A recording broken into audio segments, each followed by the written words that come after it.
हम सचिन से भी जुड़ने की कोशिश करेंगे। दिनेश मौर्य भी हमारे साथ हैं, साकेत भी हमारे साथ हैं। दिनेश मौर्य हमारे साथ हैं। दिनेश, महाराष्ट्र सरकार की तरफ से कोई बयान अब तक इस मामले में आया है?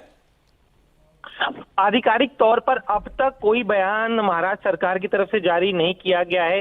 स्थानीय एडमिनिस्ट्रेशन जो पुणे के कलेक्टर है जितेंद्र दोड़ी, उनसे और साथ ही में जो अन्य प्रशासन से अधिकारी है वो तमाम अधिकारी घटनास्थल पर मौजूद है। जो स्थानीय प्रशासन है उनसे जानकारी ली जा रही है और पूरी जांच होने के बाद एक प्राथमिक रिपोर्ट जब सरकार को सौंपी जाएगी उसके बाद ही कोई आधिकारिक बयान जारी किया जाएगा। अभी चूंकि अजीत पवार के खुद इतने बड़े नेता है और जिस तरह से यह हादसा हुआ तो उसको लेकर का बयान जारी करने के पहले तमाम तथ्य जो इनिशियल तथ्य है उसको जुटा लेना चाहते हैं और स्थानीय एडमिनिस्ट्रेशन की रिपोर्ट के बाद जो बारामती प्रशासन उनकी तरफ से जानकारी पुणे कलेक्टर को दी जाएगी, उसके बाद ही आधिकारिक तौर पर बयान जारी किया जाएगा। इस तरह से कहा गया है लोकल एडमिनिस्ट्रेशन की तरफ से। चूंकि देवेंद्र फडणवीस खुद पूरे घटनाक्रम पर नजर रखे हुए तमाम अधिकारियों के संपर्क में और पल पल की वो जानकारी। दिनेश, एक और चीज बहुत अहम है, इस वक्त हर कोई शरद पवार साहब को भी याद कर रहा है। 85 साल से ज्यादा उनकी उम्र हो चुकी है। जाहिर है इस तरह की खबर बड़े लोगों को, बुजुर्गों को बहुत एहतियात के साथ दी जाती है। शरद पवार साहब को यह खबर दे दी गई है, उनके बारे में क्या खबर है? उनकी तबीयत कैसी है? कुछ इस बारे में खबर मिल पाई आपको? देखिए, इस घटना की जानकारी शरद पवार जी को दे दी गई है और कुछ उनके करीबी नेता भी उनके मुंबई में जो घर है वहां पर मिलने के लिए आ रहे हैं। अब चूंकि खुद घर के बड़े बुजुर्ग है तो ऐसे में वो उनकी कठोर शख्सियत रही है हमेशा, जो खुद एक वृक्ष की तरह वो पूरे परिवार को हमेशा से संभालते रहे। और अब जब परिवार पर इस दुखद घड़ी आई है तब वो खुद सभी को, भले ही उनकी उम्र ज्यादा हो लेकिन वो सभी को संभाले हुए हैं। इस मुश्किल घड़ी में भी सभी को कंसोल करने चाचा भतीजे का जो रिश्ता है वो बड़ा मजबूत रहा है। सियासी दूरी आई लेकिन कभी तलखियां इन दोनों के बीच में दुर्दैवी घटना आज महाराष्ट्रात घडली आहे। खरं म्हणजे असं कुणाच्या स्वप्नातही वाटलं नसेल की अजितदादा एवढ्या लवकर आपल्यातून जातील। ही महाराष्ट्रासाठी अतिशय दुःखद आणि दुर्दैवी घटना अजितदादांच्या जाण्याने झालेली आहे। खरं म्हणजे अजितदादा गेले अनेक वर्ष या महाराष्ट्राच्या राजकारणात नेतृत्व करत होते आणि अतिशय परखड स्पष्ट वक्तेपणा आणि प्रशासनावर असलेली त्यांची पकड आपण पाहिलेली आहे। प्रत्येक गोष्टीचा त्यांना बारीक अभ्यास करून बोलण्याची सवय होती आणि परखड स्पष्ट वक्तेपणा, निर्भीड, रोखठोक बोलणारे असले तरी सुद्धा त्याला चूक म्हणणारे असले तरी सुद्धा अतिशय मनाने ते निर्मळ होते। याचा अनुभव मी स्वतः घेतलेला आहे। त्यांच्यासोबत मी मंत्रिमंडळात देखील काम केलं। मी मुख्यमंत्री असताना त्यांनी उपमुख्यमंत्री म्हणून देखील काम केलं आणि जेव्हा मुख्यमंत्री मी असताना मुख्यमंत्री माझी लाडकी बहीण योजना किंबहुना इतरही योजना जेव्हा आम्ही सुरू केल्या तेव्हा आर्थिक जे काही घडी आहे किंवा आर्थिक तरतूद जी आहे ती अतिशय उत्तमपणे त्यांनी त्यावेळेस केली आणि याचा अनुभव मला आहे। आणि एकदा करायचं ठरवलं की ते अजितदादा करायचे। करतो, बघतो, पाहतो असे शब्द त्यांच्या डिक्शनरीत नव्हते। व्हायचं असेल ते तात्काळ करायचे, नसेल त्याला नाही म्हणायचे। असा स्पष्ट वक्तेपणा या महाराष्ट्राने पाहिलेला आहे। मी असेन, मुख्यमंत्री देवेंद्रजी असतील, अजितदादा असतील, आम्ही टीम म्हणून काम केलं, टीम म्हणून काम करतो। आमच्या वेळाही कामाच्या वेगवेगळ्या, मी पहाटे उशिरापर्यंत काम करतो, अजितदादा पहाटे लवकर काम सुरू करतात, देवेंद्रजी दिवसभर काम करतात आणि अजितदादांनी 6-6 वाजता देखील अपॉइंटमेंट दिलेल्या अधिकाऱ्यांनी आणि लोकप्रतिनिधींनी पाहिलेल्या आहेत. अतिशय वेळेचं महत्त्व आणि वेळेचं भान ठेवणारा नेता हरपलेला आहे. खरं म्हणजे काल परवाच आमची एका कार्यक्रमामध्ये भेट झाली. सरन्यायाधीश आपले भारताचे मुंबईत आले होते आणि ते येण्यापूर्वी आम्ही तिथंच एका चेंबरमध्ये बसलो होतो आणि त्यावेळेस झालेल्या चर्चा, गप्पा गोष्टी, आजही सकाळी जेव्हा मला त्यांची ही घटना कळली तेव्हा तेच समोर त्याच आठवणी काल परवाच्या येऊ लागल्या. खरं म्हणजे माझ्यापेक्षा ते राजकारणात देखील अनुभवी नेते, गेल्या अनेक वर्षापासूनचा त्यांचा अनुभव, वयाने देखील माझ्यापेक्षा ते मोठे होते माझ्या आणि अनुभवाने देखील, आणि म्हणून त्यांना राज्यातल्या अनेक विषयांचा गाढा अभ्यास होता. अनेक विभाग त्यांनी हाताळले होते. याचा राज्याला फायदा होत होता. मंत्रिमंडळात देखील ज्यावेळेस काही विषय यायचे त्यावेळेस आपल्या राज्याची आर्थिक परिस्थिती अशी आहे, आपल्याला सर्वांना काटकसर करावी लागेल, असे अगदी निर्भीडपणे सांगणारे अजितदादा देखील आम्ही अनुभवलेत. तो महाराष्ट्र के डिप्टी सीएम एकनाथ शिंदे को आप सुन रहे हैं, वो ये बता रहे हैं कि एक टीम के तौर पर हमने हमेशा काम किया है.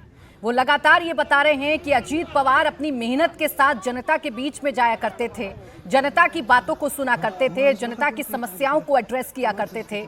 एकनाथ शिंदे, अजीत पवार और देवेंद्र फडणवीस तीनों एक टीम की तरह इस सरकार में काम किया करते थे. आज वो अजीत पवार दादा हमारे बीच में नहीं है. ये अब खबर पूरे महाराष्ट्र, पूरे देश में इस वक्त सबके सामने आ चुकी है. सचिन मेरे सहयोगी इस वक्त हमारे साथ जुड़ गए हैं. सचिन, क्या जानकारी आपको मिल पा रही है? अभी हर कोई ये जानना चाह रहा है कि ये हादसा हुआ कैसे, क्या हुआ आखिरी वक्त में कि ये प्लेन दुर्घटनाग्रस्त हो गया? जी देखिए, इस पूरी घटना की तो अब जांच की जाएगी कि आखिर ये घटना हुई कैसे, लेकिन आप अगर विजुअल में देखेंगे तो जो प्लेन का जो टेल है वो बिल्कुल ऐसा सीधा वहां पर खड़ा दिखाई दे रहा है.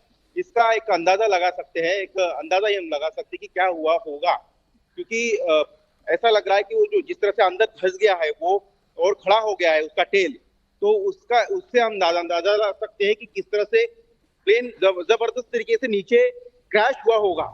और क्रैश होने के बाद उसमें जिस तरह से आग लगी, उस आग लगने के कारण जो है ज्यादातर मौतें हुई है, ऐसा एक जानकारी मिल रही है. क्योंकि आग में वो झुलस गए और फिर वहां पर फायर ब्रिगेड को पहुंचने में और फिर वहां से उनको रेस्क्यू कराने में काफी समय बीत गया. यही वजह है कि इतनी पूरी की पूरी कैजुअलिटी उस प्लेन हादसे में हुई है. हालांकि एग्जैक्टली जानकारी अब जांच होगी, क्या कोई मेडिकल दिया गया था या क्या हुआ था टेक्निकली, ये तो जांच के बाद ही पता चल पाएगा. लेकिन महाराष्ट्र के लिए एक बहुत ही बड़ी क्षतिग्रस्त शोक की लहर इस वक्त हुई है. जिस तरह से अजीत पवार एक दमदार युवा, एक तरह से युवा ही थे, बिल्कुल सुबह 6 बजे से उनका दिन शुरू हो जाता था तो रात के 12 बजे तक, अगर वो 2 बजे भी सोते तो फिर 5 बजे रेडी होकर वो 6 बजे तक अपने काम पे लग जाते थे. और 6 बजे से वो जनता को मिलना, उनके चाहे मुंबई का घर हो या फिर उनका बारामती का घर हो, उनका दफ्तर जहां पर भी वो रहते थे, 6 बजे से कार्यकर्ताओं को मिलते थे.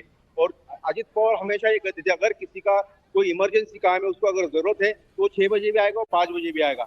इस कारण अजित पवार सुबह से काम पर लग जाते थे और बहुत ही स्पष्ट बोलने वाले नेता थे. जो उनके दिल में होता था कभी भी वो हिचकिचाते नहीं थे, बिल्कुल अपनी बात साफ तौर पर कह देते थे.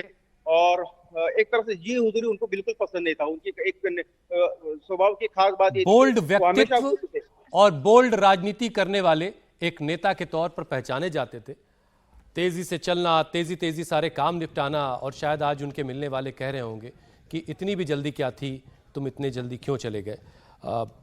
बहुत सारे सवाल हैं कि आखिर ये प्लेन हादसे का शिकार क्यों हुआ, कैसे हुआ. इन सवालों के जवाब मिलेंगे. लेकिन महाराष्ट्र नहीं बल्कि देश की राजनीति में इस वक्त शोक की लहर है.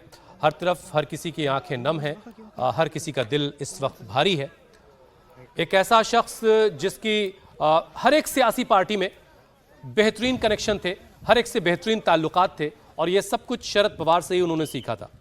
और शरद पवार से अलग होकर के एक अलग पार्टी भी खड़ी की और वो वजूद हासिल किया कि महाराष्ट्र की सियासत में डिप्टी सीएम के पद तक पहुंचे। हालांकि इससे पहले भी कई बार वो डिप्टी सीएम रहे, लेकिन आज वो दुखद खबर आई, करीब 65 बरस की जिंदगी जी करके अजित पवार अब इस दुनिया से जा चुके हैं। अब इस सवाल का जवाब अभी ढूंढा जाना बाकी है कि इस तरह के हादसे आखिर कब तक होते रहेंगे, ये प्लेन कैसे और क्यों हादसे का शिकार हो गया।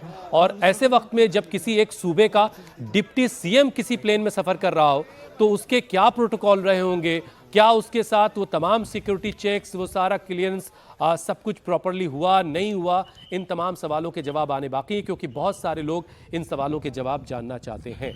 बाकायदा जब ऐसी उड़ान भरते हैं प्लेन, आप ये कह सकते हैं कि फिटनेस चेकिंग बाकायदा उनकी होती है और उसके बाद ये जो प्लेन है वो उड़ान भरते हैं। फिलहाल ये मौके की तस्वीर हम आपको दिखा रहे हैं। पीछे की तरफ थोड़ा सा आप देखिए, जमीन हाँ एक ऊंचा है, यानी ढलान सी है, एक ऊंचान सी, यानी कुछ चट्टान सी दिख रही है। हम दिखा भी रहे हैं अपने दर्शकों को, एक चट्टान सी नजर आ रही है और इसीलिए आशंकाएं ये हालांकि बहुत ऊंची नहीं है, बहुत ऊंची नहीं है, लेकिन आशंकाएं ये बढ़ गई हैं कि क्या ये प्लेन इस चट्टान से टकराया था जिसकी वजह से यह हादसा हो गया। हालांकि अभी कोई भी औपचारिक जानकारी नहीं आई है, जांच की जा रही है। ये पता लगाया जा रहा है कि प्लेन दुर्घटनाग्रस्त कैसे हो गया, क्या घना कोहरा इसके पीछे की वजह है, क्या इंजन फेलियर हो गया था या कोई और तकनीकी खामी आई थी, क्या चट्टान से टकरा गया था।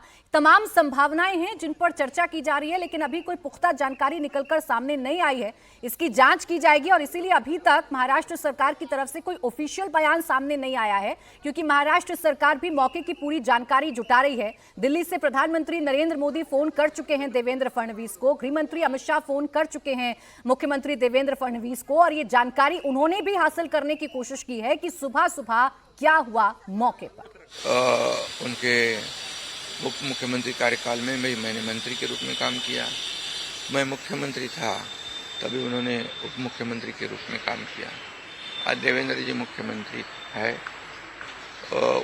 उनमें भी हम दोनों ने उप मुख्यमंत्री के रूप में काम किया है। हम टीम बनकर काम कर रहे थे, महाराष्ट्र को आगे बढ़ा रहे थे। इसमें एक हमारा टीम वर्क था और मेरा काम करने का तरीका जैसे देर रात तक काम करता था।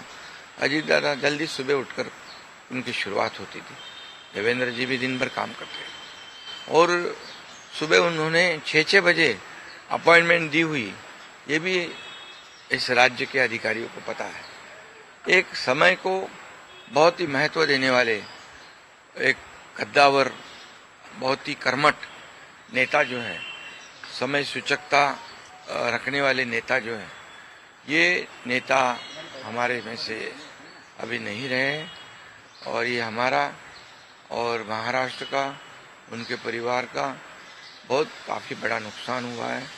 उनको कई अलग अलग विभाग जो है उन्होंने काम किया, उस पर उनको अनुभव था। हर एक विभाग की जानकारी लेके वो अपना स्टेटमेंट करते थे, अपना निर्णय लेते थे। मैं मुख्यमंत्री था तब लाडली बहन योजना या कई योजनाएं हमने तीनों ने मिलकर टीम बनकर शुरू कर दी। उसमें भी अजीत दादा ने बहुत ही योगदान दिया हुआ है। और जैसे अर्थव्यवस्था जो है हमारी महाराष्ट्र की, वो उसके बारे में भी कभी कभी बहुत ही रोक टोक मंत्रिमंडल में उन्होंने बताया भी कि हमारी परिस्थिति ऐसी है, हमें कुछ यहाँ इसमें जोड़ तोड़ करनी पड़ेगी। लेकिन जब जो चीज़ करनी ही है, जो समाज के लिए आवश्यक है, उसमें कभी भी उन्होंने हाथ पीछे नहीं खींचा। अर्थमंत्री होने के नाते उन्होंने काफ़ी योगदान दिया है। मेरे से वो राजनीति में भी अनुभवी थे और उम्र से भी मेरे बड़े थे। एक टीम हमारी थी, एक टीम का एक हिस्सा अभी नहीं रहा है और एक बड़ा भाई हमारे में से गया है, ऐसी भी हमारी भावना है। इसलिए मैं उनको बहुत दुख भरी श्रद्धांजलि अर्पित करता हूँ। उनके परिवार को इस दुख से बाहर आने की शक्ति ईश्वर प्रदान करे ऐसे ईश्वर से प्रार्थना करता हूँ। सर, 8 बार उप मुख्यमंत्री रह चुके हैं। आपके कुछ दिन पहले उनके साथ महाराष्ट्र के साथ साथ आपके भावुक हो चुके, आपके आंखों में भी नम जैसे आंसू। नहीं, कैसे वो उनका स्वभाव ऐसे था। वैसे बाहर से सबको लगता था बहुत ही कड़क है और रुष्ट है, लेकिन दिल से बहुत काफी वो नम्र थे और निर्मल थे। ये मैंने कई बार देखा है, अनुभव भी किया है। इसलिए ये एक महाराष्ट्र का एक बहुत बड़ा नुकसान उनके जाने से जो भर नहीं आ पाएगा, ये वो 8 बार मुख्यमंत्री पूरे इस तरह के हादसे। हाँ, बिल्कुल। इसकी जो दुर्घटना हुई है इसकी जांच जरूर होगी, क्योंकि ऐसी दुर्घटना पुनरावृत्ति ना हो, दोबारा ना हो, इसलिए जरूर इसकी जांच होनी चाहिए और होगी। 8 बार उप मुख्यमंत्री। बहुत सारी यादें थी आपके मंत्रिमंडल में भी, उप मुख्यमंत्री थे, आज भी जो है। मैंने कहा ना कि जब मैं मुख्यमंत्री था तब उन्होंने जो हमने फैसले लिए, निर्णय लिए समाज हित के लिए, तब अजीत दादा अर्थ मंत्री थे, तो उनका भी काफी योगदान उसमें रहा है, ये कोई नहीं भूल सकता है। 8 बार उप मुख्यमंत्री रह चुके हैं। कुछ दिन पहले आपकी उनसे मुलाकात हुई थी, क्या बातचीत हुई थी? 1.5 घंटा आपसे। अभी हमारे सुप्रीम कोर्ट के चीफ जस्टिस यहाँ आए थे मुंबई में, अभी हम बैठे थे उनके आने से पहले। अभी काफी हंसी मजाक हो रही थी, चर्चा हो रही थी, वही बातें आज सामने आ रही है। 2 दिन पहले हम साथ में बैठे थे और आज अजीत दादा नहीं रहे, ये दुख की बात है। तो एकनाथ शिंदे को सुन रहे थे आप, जो उन्होंने खास बात कही कि बहुत सुबह जल्दी उठते थे और जल्दी जल्दी अपने सारे काम करना चाहते थे, हर किसी का काम करते थे, हर किसी से मुलाकात करते थे। और शायद आज उनके मिलने वाले कह रहे हों कि इतनी जल्दी भी क्या थी जो आप इतनी जल्दी चले गए। राजेश हमारे सहयोगी इस वक्त हमारे साथ जुड़ चुके हैं। राजेश, शरद पवार अपनी पत्नी के साथ मुंबई से बारामती के लिए निकल चुके हैं। इस वक्त जो बेटे हैं अजित पवार के पार्थ, उनके बारे में क्या खबर है? देखिए, पार्थ पवार भी बारामती के लिए निकले हैं। जो छोटे बेटे हैं जय पवार, वो इस वक्त बारामती में ही मौजूद हैं और बताया जा रहा है कि वो उस अस्पताल में पहुंचे हैं जहां पे पार्थिव शरीर अजीत पवार का है, वो वहां पर रखा हुआ है और वहां पर इस वक्त पहुंचे हैं। और हजारों लोगों का हुजूम है, क्योंकि अजीत पवार के चाहने वाले पूरे बारामती में थे। मैं यूं कहूं तो पूरे जो पश्चिम महाराष्ट्र में है वहां पर अजीत पवार की पॉपुलैरिटी बहुत ज्यादा थी। पुणे हो, सतारा हो, कोल्हापुर हो, सांगली हो, इन 4-5 जिलों में अजीत पवार के चाहने वाले बहुत, तो सब लोग इस वक्त बारामती की तरफ पहुंच रहे हैं। जिस अस्पताल में, बारामती के अस्पताल में अजीत पवार का पार्थिव शरीर रखा हुआ, वहां पर भी लोगों का हुजूम। और मुंबई से भी जितने भी बड़े नेता हैं वो इस वक्त बारामती के लिए निकल रहे हैं। अजीत पवार के पार्टी के हों, एनसीपी के अजीत पवार पार्टी के हों, वो मुंबई से बारामती के लिए निकल रहे हैं। और तमाम बड़े नेता, एकनाथ शिंदे जो महाराष्ट्र के उप मुख्यमंत्री हैं, वो बारामती के लिए इस वक्त निकल रहे हैं। तो बड़ा दुखद वाकया है महाराष्ट्र की। राजेश, आपको बीच में रोक रही हूँ। ये ताजा तस्वीर, यानी कि जो प्लेन जहां पर क्रैश हुआ है वहां की तस्वीर हम दिखा रहे हैं। लोगों का हुजूम नजर आ रहा होगा जैसे ही सबको जानकारी मिली कि यहाँ एक प्लेन क्रैश हुआ है और अजीत पवार इस प्लेन में सवार थे, उनका निधन हो गया है। उनके समर्थकों के पहुंचने का सिलसिला भी शुरू हो गया, रेस्क्यू दलों के पहुंचने का सिलसिला भी शुरू हो गया। शुरुआत में ऐसे लगा कि खेत में कोई प्लेन क्रैश हुआ है। गाड़ियों की कतार देखिए प्राची, कहां से कहां तक गाड़ियां ही गाड़ियां दिखाई दे रही हैं। मतलब इतनी बड़ी तादाद में चाहने वाले, समर्थक, वो सब के सब पहुंच रहे हैं। और जब इस तरह की खबर आती कि कोई हादसा हो गया है और उस हादसे में एक इतना बड़ा कद्दावर नेता, उस हादसे में उसका निधन हुआ है, तो शायद लोगों की क्यूरियोसिटी और भी ज़्यादा होती है देखने की, जानने की क्या हुआ, कैसे हुआ और कौन कौन उसमें बाकी बचा है। तमाम सवालों के जवाब जानने के लिए लोग उस तरफ दौड़ पड़ते हैं। गाड़ियां हैं, दोपहिया वाहन भी खड़े हुए नजर आ रहे हैं। रेस्क्यू दल जो वहां पर मौजूद है उनकी गाड़ियां खड़ी हुई नजर आ रही हैं, एम्बुलेंस नजर आ रही हैं और लोग भी चहलकदमी करते हुए नजर आ रहे हैं। लोग भी उस हादसे को देखना चाहते हैं, उस तस्वीर को देखना चाहते हैं जहां उन्होंने अपने बड़े नेता को खो दिया है, अजीत पवार को खो दिया है। उस जगह पर लोग जाना चाहते हैं, लेकिन फिलहाल रेस्क्यू दल मौजूद है। मलबे को हटाया जा रहा है, वहां से मलबे को क्लीन किया जा रहा है, ब्लैक बॉक्स मिलेगा, उसके बाद ये जानकारी मिलेगी कि हादसा हुआ कैसे। ये तमाम फिटनेस चेक के बाद कोई भी विमान उड़ान भरता है, फिटनेस चेक इस विमान का भी हुआ होगा। और जब वीवीआईपी इसमें सवार होते हैं, एक और तस्वीर आपके सामने, ये बहुत तेज धुएं का गुब्बार देखने को मिला था और आग लग गई थी। जैसे ही ये प्लेन क्रैश हुआ वैसे ही आग लगी और धुएं का गुब्बार देखने को मिला। और ये प्लेन क्रैश की खबर सामने आई, धीरे धीरे करके ये सामने आया कि इसी प्लेन में अजीत पवार बैठे हुए थे, सवार थे और वो बारामती जा रहे थे। 4 सभाओं में उनको हिस्सा लेना था। सुबह सुबह उनके विमान ने यहां से उड़ान भरी थी, मुंबई से उड़ान भरी थी और उनको बारामती जाना था। ये तस्वीर आप देखिए, इस विमान की सिर्फ टेल आपको नजर आ रही होगी, बाकी पूरा का पूरा हिस्सा विमान का टेल के ठीक पीछे एक ऊंचा हिस्सा प्राची हमें दिख रहा है जो सब जलकर खाक हो गया है। और कहा यह जा रहा है कि शायद इसी चट्टान नुमा जो जगह से दिख रही है, इससे शायद प्लेन टकरा गया। चूंकि कोहरा बहुत ज़्यादा था, जो शुरुआती इन्फॉर्मेशन आई है, हम अपने दर्शकों को बता दें कि सुबह सुबह के वक्त कोहरा था। इस वक्त कोहरा बिल्कुल छटा हुआ है, मौसम साफ दिख रहा है मौके पर, लेकिन सुबह के वक्त घना कोहरा था।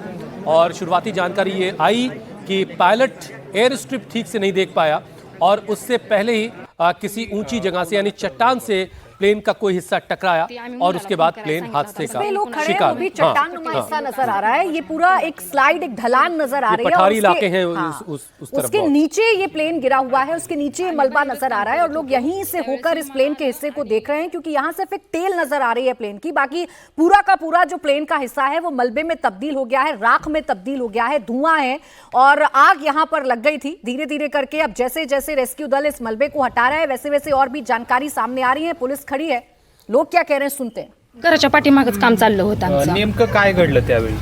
त्यावेळेस विमान गावाकडूनच येत होतं, असं खूप अंतराव खाली होतं, वरती नव्हतंच ती। त्यांनी उतरायचा प्रयत्न केला। बारामती वो इलाका है जहां से अजीत पवार ने अपनी सियासत की शुरुआत की थी। 1982 में पहली बार अजीत पवार ने राजनीति में कदम रखा था। सहकारी चीनी कारखाने के बोर्ड के तौर पर चुने गए थे और 1982 से लेकर 2026 तक उनका ये जो कारवा है वो यूं ही चलता रहा। वो डिप्टी सीएम के पद पर रहे, वो राज्य मंत्री के तौर पर रहे, वो अपनी पार्टी, जब वो शरद पवार के साथ थे तो एक बड़ी भूमिका निभाते रहे, लगातार अपने चाचा के साथ मिलकर उनका हाथ बटाते रहे। लेकिन जब ऐसा लगा कि अब अपनी छवि बनाने की जरूरत है, जब ऐसा लगा कि अपनी छवि पर संकट आ रहा है, अपने व्यक्तित्व पर संकट आ रहा है, तो अजीत पवार ने चाचा की उंगली को छोड़ा, अकेले ही सियासी पथ पर चलने लगे और ये प्रूफ करके अजीत पवार ने दिखाया कि वो जनता के बीच में जाना जानते हैं, वो मेहनत करना जानते हैं और वो अपना कद बढ़ाना जानते हैं। और वही कद आज महाराष्ट्र को, इस दुनिया को, इस देश को अलविदा कहकर जा चुका है। ये तस्वीरें बता रही हैं कि यह हादसा कितना भयानक था। कुल 6 लोग सवार थे इस प्लेन में और अजित पवार समेत कुल 5 लोग, कुल 6 लोग और सभी की जान चली गई इस हादसे में। और प्लेन क्रैश होने के बाद जबरदस्त आग लग गई और ये जो कागजात सारे बिखरे पड़े हैं। ये कागजात बता रहे हैं कि सारा कामकाज भी प्लेन में वो करते हुए चल रहे होंगे अपना, और आगे क्या करना है, कल क्या करना है, किससे मुलाकात करनी है, कहाँ कहाँ रैलियाँ करनी है, किन किन से मुलाकात करनी है, घर जाना है, ऐसे तमाम सारे सवाल। वो एक शेर है प्राची कि आगाह अपनी मौत से कोई बशर नहीं, सामान 100 बरस का है और पल की खबर नहीं। और ये इस तरह के हादसे ये बताते हैं कि हम सब के जहन में कितनी सारी प्लानिंग होती है कि क्या क्या करना है और बहुत कुछ करना है, लेकिन देखिए ऊपर वाले को शायद कुछ और मंजूर था। लेकिन यहाँ पर अभी ये जानकारी ज़रूर आनी बाकी है कि ये हादसा है, इसमें कोई टेक्निकल फॉल्ट है, कहीं किसी से कोई चूक हुई है। इन सारे सवालों के जवाब आने बाकी हैं, क्योंकि सिर्फ 65 साल ज़िंदगी जी करके अजित पवार इस दुनिया को अलविदा कह गए। और वो किस तरीके से लोगों के दिलों में बसते थे, हमने लोगों को सुना जो उनके साथ काम करने वाले, हसन मुशरिफ हों, अनिल देशमुख हों, उनके भतीजे को हमने देखा फपक कर रो रहे हैं। इसके अलावा तमाम सारे लोग जिन्होंने उनके साथ काम किया, वो सब किस तरीके से उन्हें याद कर रहे हैं कि एक तेज तर्रार नेता जो वक्त को पहचानना जानता था, जो दौर को जानता था कि कब किसके साथ जा कर के समझौता किया जा सकता है ताकि अपने लोगों के लिए काम लगातार किया जा सके। इसीलिए शरद पवार का साथ छोड़ा और बीजेपी को साथ लिया और सरकार में रहे ताकि अपने लोगों के लिए काम करते रहें।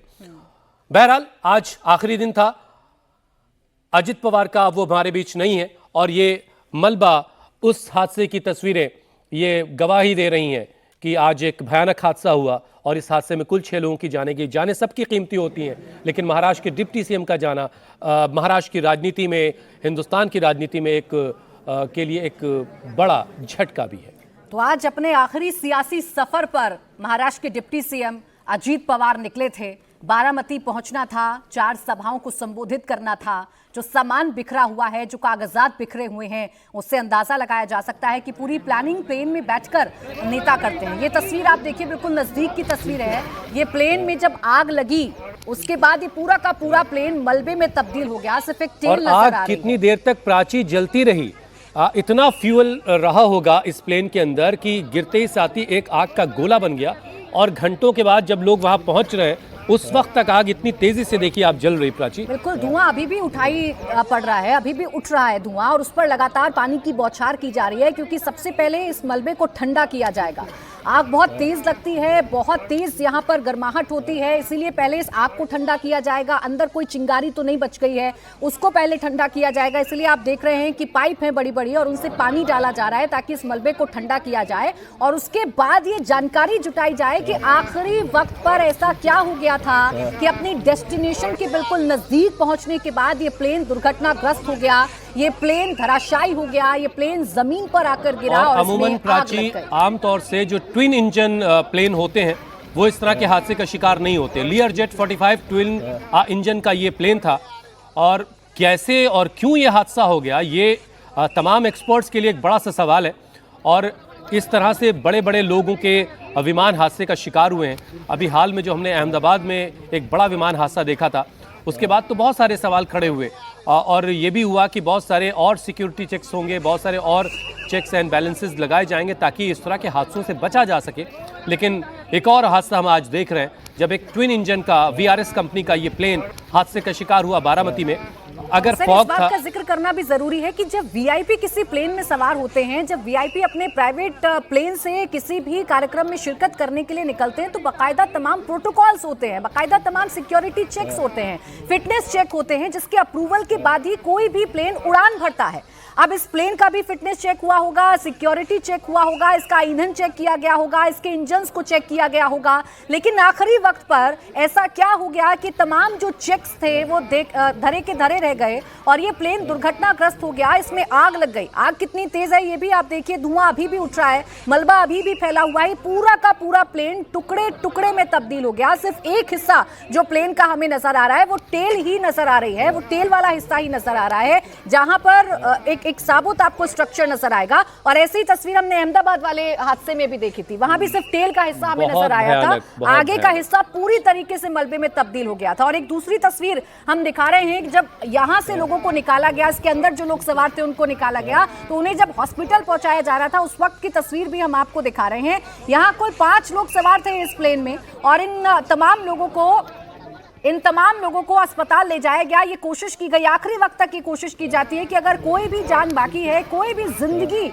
अगर बाकी है, तो उसे जल्द से जल्द मेडिकल हेल्प मुहैया कराई जाए। इसीलिए पहले तुरंत इन लोगों को निकालकर अस्पताल ले जाया गया। और इसी वजह से जो पुणे की ग्रामीण पुलिस है, ये देखिए आप, पहिया टूट करके अलग हो गया है। ये जो जिसके जरिए लैंडिंग होती है वो हिस्सा पूरा टूट करके अलग हो चुका, और उस जगह से काफी दूर पड़ा हुआ ये दिखाई दे रहा है।